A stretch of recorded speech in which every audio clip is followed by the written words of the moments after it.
Hi, I'm Bill Patrick. The program you're about to see is part of a vintage series called Car and Track, which was originally produced during the first half of the 1970s. Before we begin the show, though, a brief program note. Using as many as 8 cameras to shoot a single event, Car and Track captured some of the great NASCAR competitions of the era, one race at a time. Over the course of some 80 episodes through 6 seasons, series producer and host Bud Lindeman lovingly documented a unique era in American motor racing. While the race action contained in the series remains timeless, the program itself has not dated quite so gracefully. Although the years have not been overly kind to Bud's decidedly low-key introductions and interviews, we believe them to be an integral part of this one-of-a-kind series. So please, stay with us now as Speed Vision presents a rare slice of 1970s Americana, Car and Track. We had a lot of fun putting this one together. At least we learned how to race on ice and snow. We also have a California zinger for you today as our cameras follow the NASCAR trail to the all-new track in Ontario. Hey, the rebels from Sour Mash country found this speedway an altogether different cup of tea. But as per usual, they put on one of the wildest races of the year. And then, too, we'll take a check on the further development of Ford's turbine engine. It could be the power plant of the future. Hey, our road test car of the week comes from the top of the Buick ladder in the form of the Riviera. Now, it's a nice car, but with a window sticker designed to shrink your bank account by about $6,000, we wondered if it was nice enough. We'll let you be the judge of that in just 1 minute.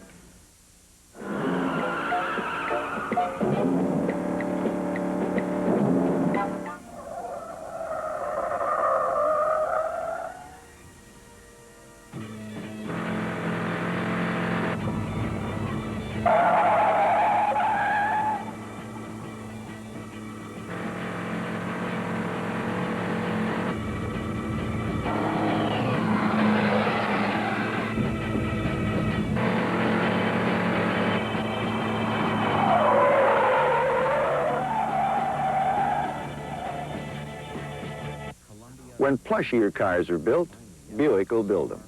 And today's test car comes from the top of the Buick totem pole, the Riviera. It's all new, from bumper to bumper. If you're looking for something about as smooth as liquid velvet, then this is it. You know, the boys in Flint, Michigan take a lot of pride in this car, and we were anxious to ring it out. This ultra-posh performer offered us several surprises, the first of which came during the acceleration run. The speedometer walked up to 30 miles an hour in 3.4 seconds. It's kind of rare to get this much wheel spin from a 4,400-pound Detroit go-mobile, but the Riviera left rubber. 5.2 seconds later, we had 45 miles an hour. By the time we went for the 60-mile-an-hour run, the tires were hot and grabbing. 8 quiet seconds later, the clock stopped, and we had the best times we've ever recorded on a full-size Buick. If there's such a classification as a sporty, personal, luxury-type car, the Buick Riviera has to fall in that category. But not only that, it has to be placed in a niche near the top of the heap. From a styling standpoint, it's all new, and it's pretty. There's more people room in this new model. That's probably because it's bigger overall. The interior is about as luxurious and comfortable as your own living room. For a hauler, the 455 cubic inch V8 is standard. So is the 4-barrel carburetor and the 3-speed automatic transmission. The compression ratio, 8.5 to 1. As per usual, Buick brakes are some of the best in the industry. From 30 miles an hour, it only took 36 feet to stop.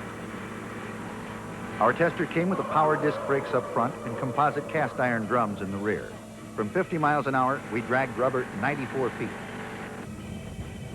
All of our stops were made in a good straight line with little or no correction necessary. This braking system dissipates heat rapidly. Pedal fade was very slight. From 70 miles an hour, it took 197 feet to grind to a halt. There was quite a bit of dive on the front corners when we pushed her through the pylons. Anything over 40 miles an hour and the rear end would go squirrely. Rebound and recovery, fair. The Riviera went into the reverse spins well, but it comes out with a lunge hard enough to lift the front wheel, plus rattle your head around inside the helmet. High-speed cornering has never been the long suit for any Buick, and this one wasn't much different. Body lean was excessive, and when we pushed it harder, there was a marked tendency to wallow through the turns. In this standard Riviera, we had the wishbone with coil springs up front, and a live axle with coils in the rear. The GS version comes with a heavy-duty suspension, and it makes a lot of difference. The dollar difference for the beefier suspension is very slight, and I still can't understand why Buick doesn't make it a standard offering on all of their full-sized cars, especially when it gives much greater stability, security, and safety. With the Riviera, it appears that Buick might be trying to reach the mature ex-Stage 1 driver who wants a bigger and more luxurious car, but can still recall the enjoyment of a car that handles well. I wonder if this one will fill the bill. Well, that's it. And I think you'll agree she's a smoothie. We'll be right back in 1 minute. The length of the racing season varies depending on your geographical location. Up north, it winds up around Labor Day. Down south, they run into November. Well, in any case, there is a period of time when the engines shut down, and we kind of wondered what the drivers do in these off months. Do they work on their new cars, or maybe spend the winter by the fireplace recalling past victories? No way. They grab snowmobiles and go racing. What else? To keep their reflexes sharp and for the fun of it, professional drivers such as Bobby Unser, Parnelli Jones, Joe Leonard, and Roger Ward try their hands at racing snowmobiles.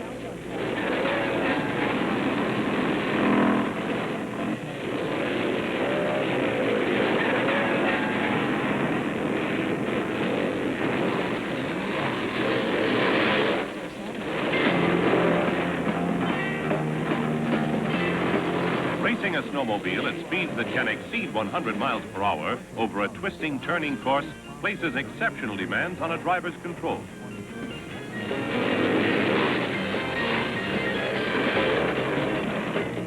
Run the race in a snowstorm and the demands are drastically increased.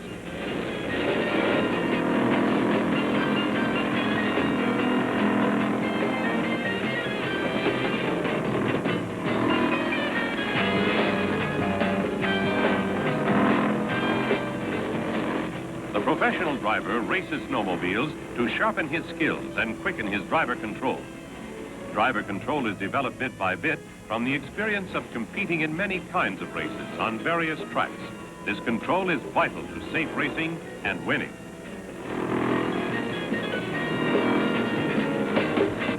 Automotive engineers have been searching for years for improved power plants. Ford Motor Company engineers have developed a turbine engine that combines the simplicity of the turbine with the durability and economy required for conventional long-haul truck engines. Turbine-powered trucks like this one have been handling routine Ford fleet duty since summer of 1968. The turbine, compared to conventional engines, is much simpler in design. It's based on compressors and turbines spinning at very high speeds, up to 37,000 revolutions per minute. Ford engineers expect that fuel consumption and maintenance costs will be fully competitive with comparable diesel engines. The only obvious appearance feature of these trucks is the exceptionally large exhaust stacks, since turbine engines require a much larger volume of air than piston engines. Today's truck engines must give the driver the ability to accelerate comfortably into expressway traffic. Actual highway operation provides a far better test than even the most elaborate test track or proving grounds.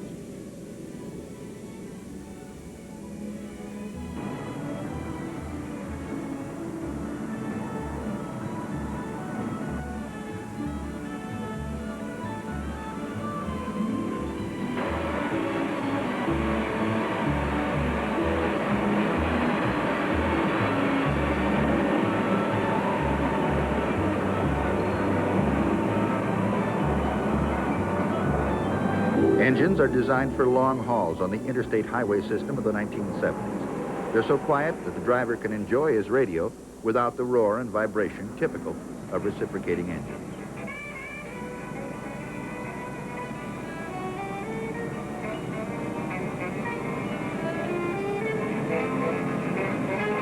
Drivers find that these prototype trucks run with high-speed traffic on expressways with ease. Once Ford truck drivers assigned to the fleet become acquainted with these experimental units, they soon found them preferable to the usual diesel-powered jobs.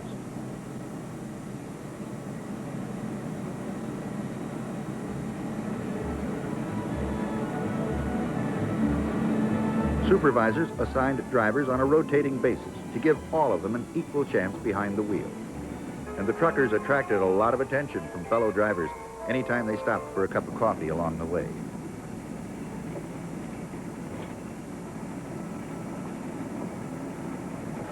for these are the first turbine trucks in service in the world.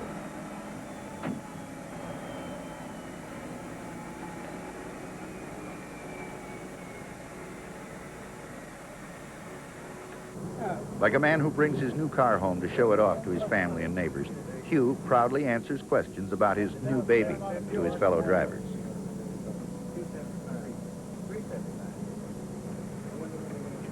After tipping the cab forward, he points out the combustor, conventional truck accessories, the regenerating housing,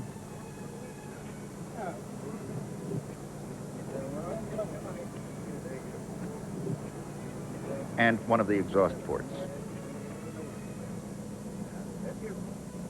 Other men in a Ford conference room in Dearborn were also briefed on the engine. More than 60 interested groups have visited the engineers who developed the 707 engine to learn about its capabilities. Guests have included engineers from leading U.S. companies who want low cost and better power sources for trucks, buses, and industrial applications. A key component is the regenerator, a disc of ceramic material with 1,000 tiny openings per square inch to transfer heat efficiently. The engine itself is about 10% smaller and 30 to 50% lighter than diesels with similar power.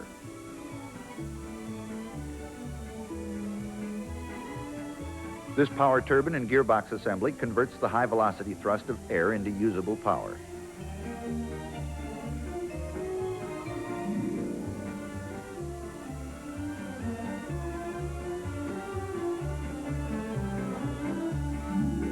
Variable nozzles control the 375 horsepower output.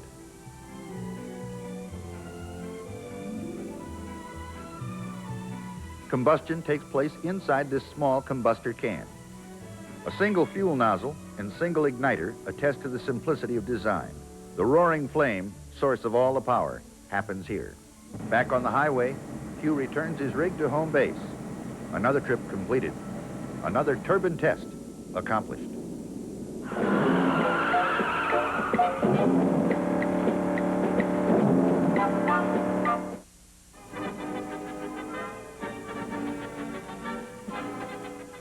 The air was filled with tension and great expectation for this Miller 500. It was the first time the rebels from NASCAR had run this new $25 million speedway in Ontario, California. And it was the first time Californians had ever witnessed the late model stocks on an oval track. They were all here, the pride of Southern racing. While being used to the high banks, most of them seemed to like this comparatively flat track and handled it with ease. However, there's a great deal of difference between practice and qualifying runs, as opposed to the 51 cars in a go-for-broke charge for the checkered flag.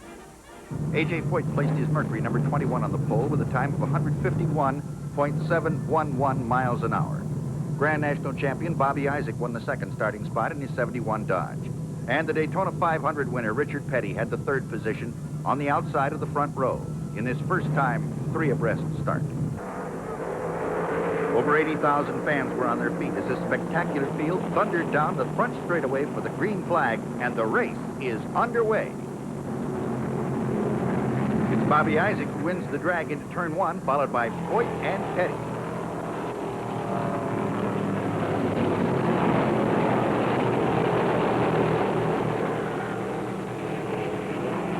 After only one lap, A.J. Foyt charges Isaac, gets a wheel underneath him, and takes the lead. The scramble is on, and the traffic is wild.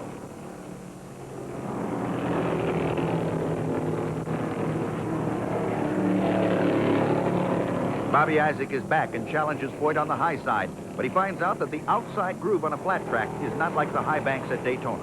Foyt staves him off to keep the lead.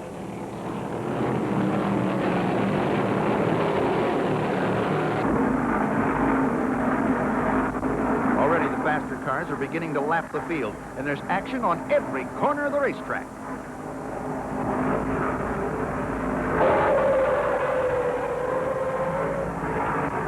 Ron Gouch in the Ford number 82 blows an engine, spins, and takes number 44 with him. With the yellow flag out, the leaders scream into the pits.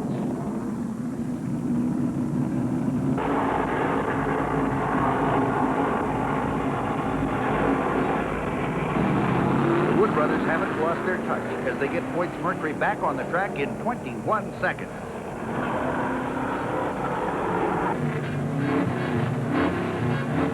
Leroy Yarborough in number 99 gets right side rubber and fuel.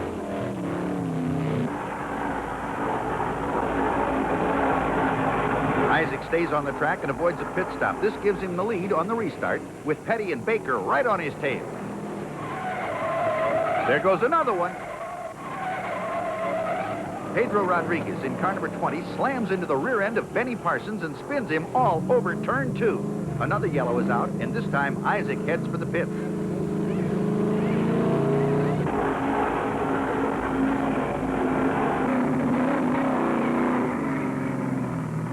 It's a quick stop, but as he goes back out, he's second to Foyt. Baker, Petty, and Bobby Allison are pacing themselves beautifully.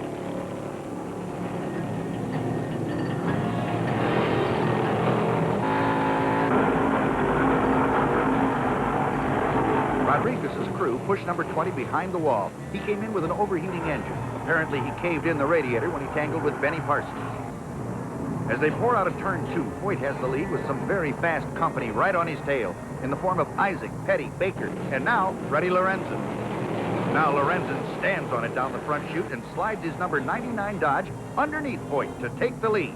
That's 10 lead changes so far. This is a brand new form of racing for Californians, and they love it.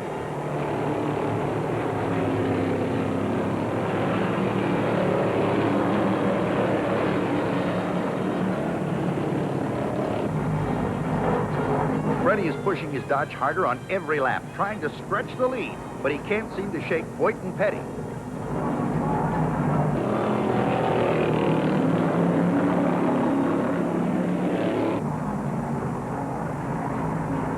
Through turn 1 and 2, Foyt begins his charge and closes the gap on Lorenzen. He wants that number 1 spot back.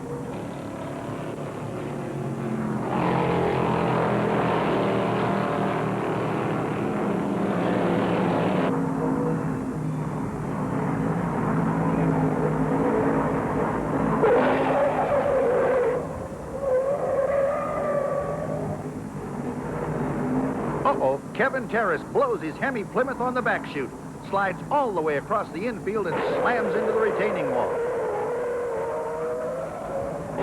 Another car hits Terrace's oil from that blown engine and spins down the back straightaway. The caution is out now, and half the field makes a dive for pit row. Watch this action.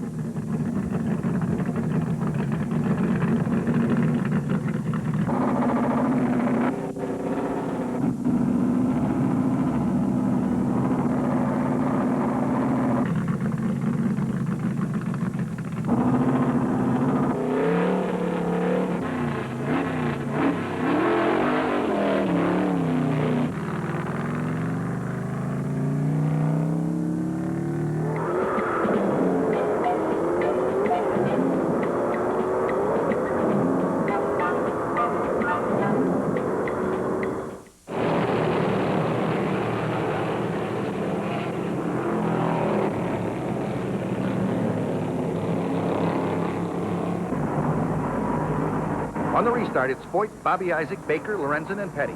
It looks like the Wood brothers and Foyt are the combination to beat.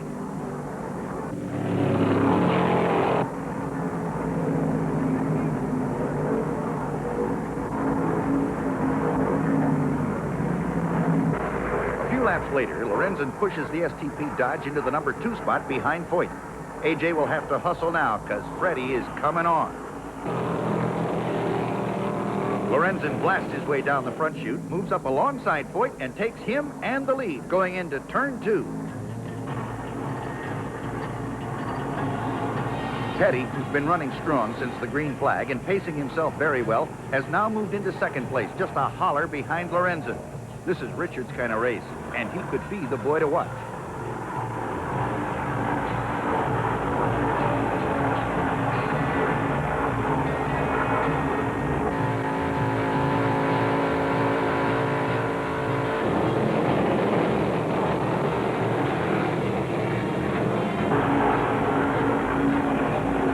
Lorenzen tries every trick in the book to put some insurance on that lead, but Petty doesn't let him get out of sight. And now Foyt starts to close in on Petty.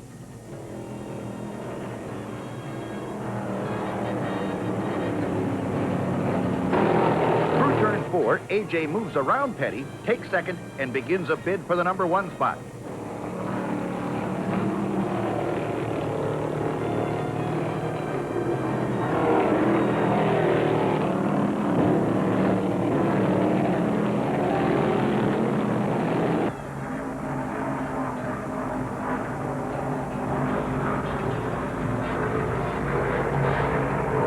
Here's where he gets it. Foyt stands on it, dives down low, and explodes that big cyclone into the lead.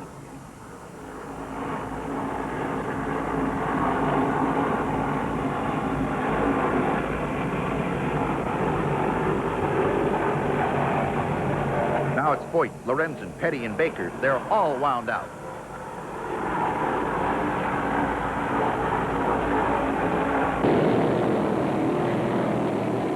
Look out, Lorenzen lost it.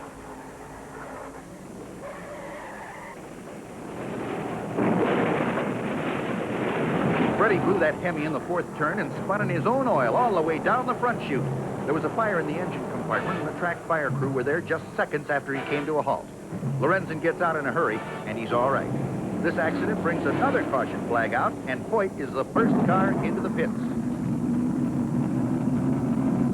Bobby Isaac comes in for a quick tire change.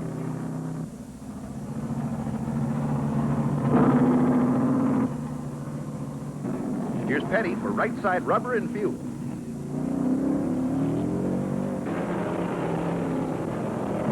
The track is swept clean, the green flag falls, and this race is underway once again.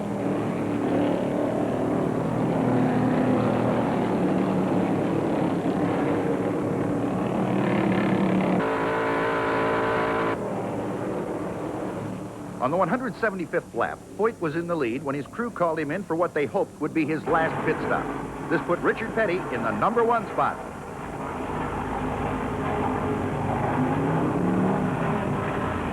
"14 seconds later, after receiving fuel only, Foyt goes back on the track.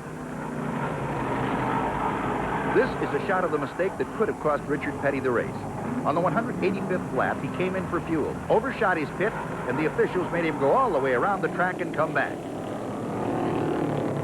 After making his legal stop, Petty comes back second to Foyt. Buddy Baker pits and gets back to take the third spot.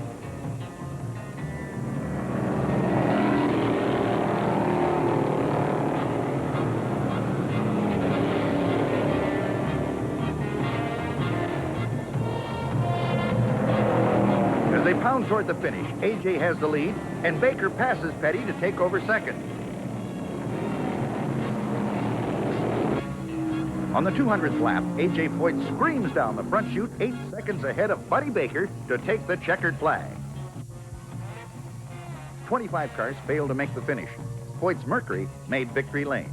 AJ picked up a check for $51,800, the trophy, and the checkered flag for the first annual Miller High Life 500 at Ontario Motor Speedway.